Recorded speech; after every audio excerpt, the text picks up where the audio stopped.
Hey, what's up everybody? It's Jack. Welcome back. And first and foremost, the gameplay that you are seeing in the background is literally the first game that I played after I opened my NAT Type from the moderate that it was. And the first time I made a video of this, and I didn't change it myself. I called my internet cable provider and they did it for me over the phone.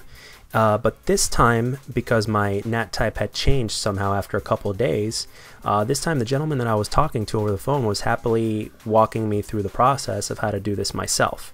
And it was surprisingly easy, surprisingly fast. And I know a lot of people are having a problem with this issue, and with this game in particular, it literally is like night and day. The game is playable now. So long story short, in terms of multiplayer, and basically I'm going to explain to you step by step on basically what I did, and you guys should be able to do it too very easily. Now, first and foremost, I know that every router is different, but just like other computers out there, there are also similarities.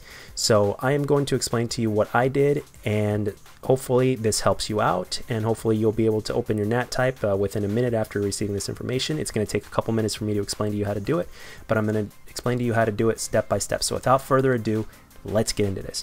Now, the first thing you want to do is you want to find out what your router's IP address is. Now, I recommend you call your internet provider for this, simply because you're also going to have to find out what the username and password is for the router in order to access it. Now, once you figure out what the router IP address is, you just go onto Google and you just type in that number, and then it'll take you right to the page, wham bam, and then you'll have to log in, and you're going to have to know what the username and password is, and then you log in. Great.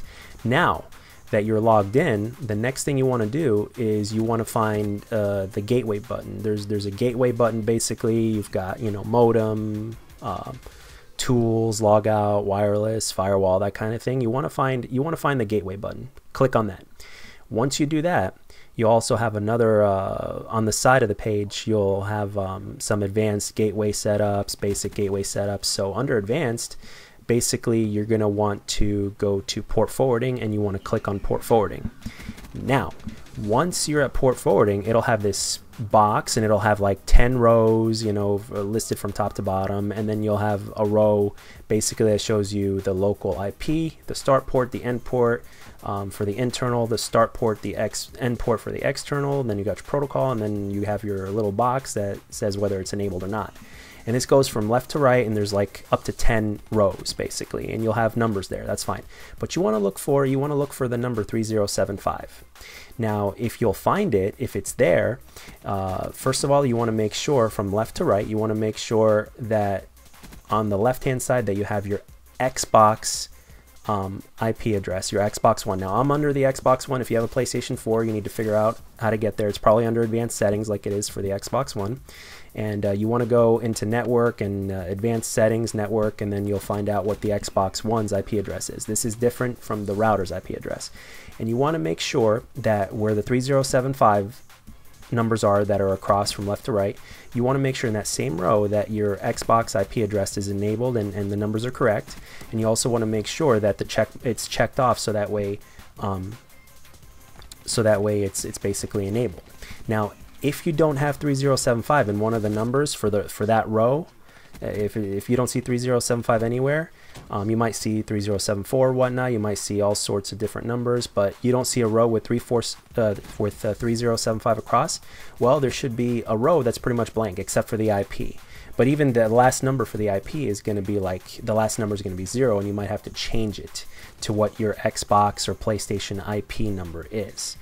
And in that row, you want to put 3075. There's going to be, like, I'm going to give you an example of what a blank one looks like. You're going to have the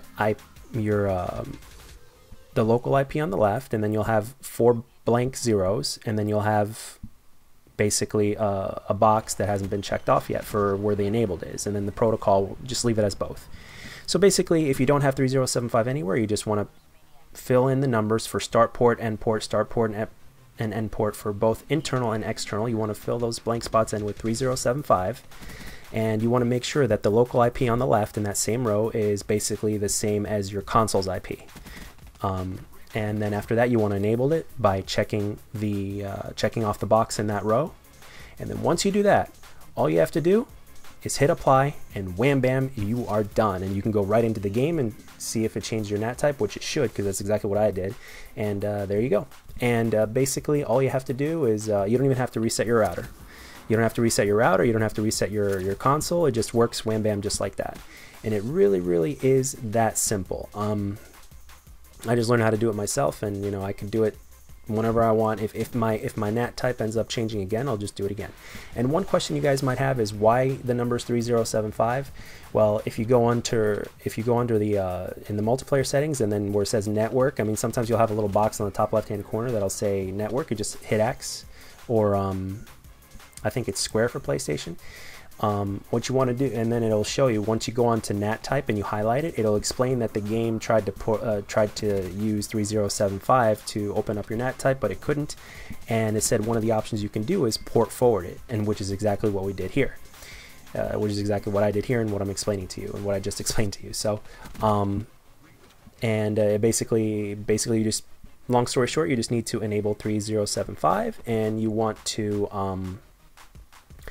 make sure that your console's IP is enabled in that same row and that it's activated, and just hit apply, and wham bam, you're done.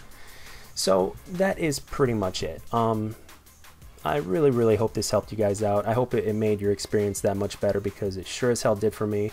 And I wanted to make a video about it because I was just so ecstatic, and this gameplay that you're seeing here is the first one I got. And I am just happy to know that my Call of Duty skills have not diminished, because I was very frustrated with this game. So, and this is Team Deathmatch. It's a team-based game, and I was explaining in one of my videos how, you know, team-based games are just not the same. But thanks to this, and I am able to pick out head glitchers. I'm able to use assault rifles, because, you know, as we know already, assault rifles are not as powerful as SMGs right now in this game. But if your aim is true and your positioning is correct, and you know how to work the map correctly, and you're rushing around doing it correctly, let me tell you, you will be able to pick off head glitchers. And of course, let's face it, the hit detection is a hell of a lot better thanks to this, which is ultimately the reason why, one of the reasons why we want to have an open NAT type. And as we know, in Call of Duty makes the biggest difference, especially in Treyarch games. And basically, when you shoot somebody, your bullets will connect right away, and if somebody's head glitching, wham bam, you're going to take them out if your aim is true. And at the same, and the thing is, let's face it, if you try to do that under moderate connection, in my experience, it is I was going to think of, I thought of something funny and to say, but it's a little inappropriate. So I'm just going to say that it is literally impossible. Picking off head glitchers with a moderate NAT type in this game is pretty much impossible. It seems like their bullets move faster than yours, and that they play like gods, but I assure you this is not the case. And that is pretty much it, guys. I really hope this video helped you out. Let me know in the comment section if it did, and let me know if you guys liked the video. And if you don't like the video, please let me know what I can do to make the videos better. Happy gaming. See ya.